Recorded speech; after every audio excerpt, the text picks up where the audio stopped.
Hey guys! మీలో ఎంతమందికి జున్ను అంటే ఇష్టం? నాకైతే ఇది చాలా ఫేవరెట్ అండి. మా ఇంట్లో వాళ్ళు కూడా చాలా ఇష్టంతో తీసుకుంటారు ఈ జున్నుని.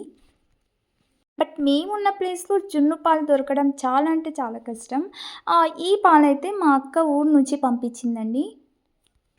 సో, మేము ఆ మిల్క్‌ని బాగా మరిగించి అందులో ఇలాచీ అండ్ బెల్లం పౌడర్‌నయితే వేసేస్తామండి. అవన్నీ బాగా కరిగి, బాగా మరిగిన తర్వాత ఇంకా జున్ను పాలని తీసుకొని తాగడమే అండి. ఇదేంటి తాగడమా? జున్ను తింటారు కదా! జున్ను గడ్డ అనుకోకండి. మాకు ఇలా కొంచెం మిల్కీ టెక్స్చర్‌లో ఉంటేనే ఇష్టం. అందుకే ఆవు జున్ను పాలనిస్తది కదండీ! ఆ ఫస్ట్ డే కాకుండా మేము సెకండ్ డే ఆర్ థర్డ్ డేనే ప్రిఫర్ చేస్తాం. సో, ఇది థర్డ్ డే జున్ను పాలండి. అందుకే టెక్స్చర్ అయితే ఇలా కొంచెం ఎక్కువ మిల్కీగానే ఉంది. బట్ టేస్ట్ అయితే సో సో నైస్. సో, ఈ బొరుగులైతే మా మమ్మీ, డ్యాడీ కోసమండి. సో, వాళ్ళు డైరెక్ట్‌గా జున్ను పాలని తాగరు.